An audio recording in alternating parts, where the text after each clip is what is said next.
Hi everybody. I decided to take this lesson and focus on the home edition of TOEFL a little bit, and some of the things that of course you have on the official website. You can of course read and check it out. I'm gonna make sure that we are good and clear for all of these parts. So what happens once you sign up for a test? You receive an email. So in this email you will receive a bunch of instructions on how to verify your identity, and you can do this before the test, and you have instructions to do this before the test. So you click on that link, there is a QR code, you scan the QR code, you follow the steps, and there will also be a proctor to this is one of the new changes in 2025. This identity checking process will be assisted with a proctor, so there will be somebody that assists you throughout the process. Of course you will need to check your system, your computer, to make sure that it has all the requirements. But you will receive these instructions, and you can also, I'll put the link in the description, you can review the specifications and make sure your computer setup is ready for TOEFL IBT. Okay, let's start with the room. I recommend people to choose a bedroom. Try to clear up your bedroom as much as possible. So if your bedroom has full of stuff, try to choose a kind of a room with fewer stuff, because it's gonna make it easier for you to go through the checking process. Make sure you kind of lock the door so nobody comes in or interrupts you. Make sure that your internet connection is not shared with anybody. It is accessible for you. Your computer is fully charged, your phone is fully charged, the phone that you want to use as a second camera. Also, as you see here, make sure that your desk is clear, because you cannot keep anything on your desk except for your main equipment. And also make sure that the room is well lit. Also remember, if there are any windows, you have to cover them. Now, let's go through some of the setup computers. It says that you can use only one screen. That's natural. If you have two, for example, a Mac and a laptop, you can use only one of them. Put away the other one.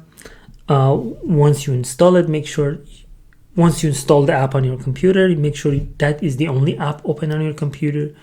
Do not use any VPNs or other stuff. If you are in a location that you have to use a VPN, make sure that you contact TOEFL support, and they'll help you about what you need to do, because using a VPN may cause problem for your connection. And also make sure that you're always visible inside the camera, your hands are visible.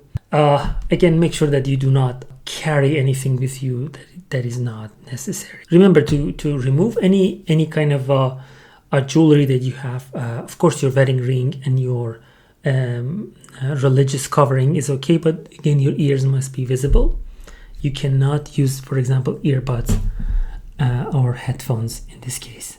And remember, you are not allowed to take pens and papers. What you can do is you can have a whiteboard like this, or a piece of paper inside a plastic sheet cover like this one, and then you can use a marker or an eraser or a piece of cloth to clean that off.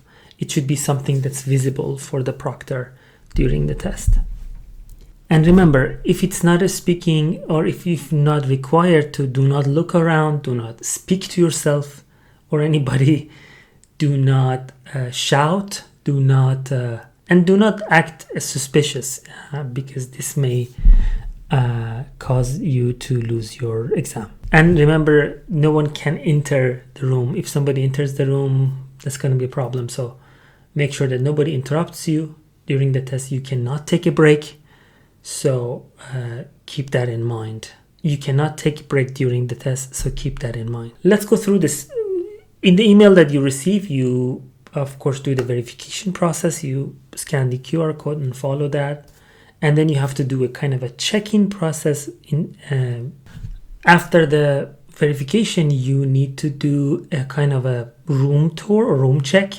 So you will actually turn your camera 360 degree to show all around the room. The proctor may ask you to show them, for example, under your desk or corners of the walls. So this is why I recommend the desk is the room is as clear and as as empty as possible. So if you can do that, that would be great. Make sure that, of course, during the test, the door is visible behind you. So make sure that you position yourself in a way that the door can be seen. The proctor, of course, is there. We'll ask you some questions. We'll guide you how to do that. So after the tour, you have to set up your second camera, which I told you in one of my videos previously. This is a new addition to the test. So add an arm's length to your right or left in a way that both you and the computer can be visible.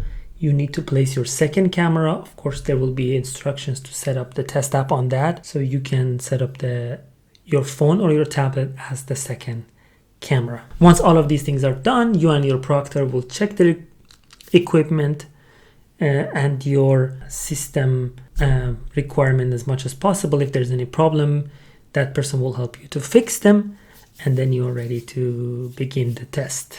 Remember, the content and the difficulty of the test is exactly the same. It's just the way that we have to set up our environment and make sure the test is secure as possible. If you have any questions about verification, about the second camera, about your equipment, reach out to me and ask me in the comments. I put a few very interesting links in the description so you can check them out as well. And I hope you have a great experience for the test. Thank you very much, and I'll see you guys soon.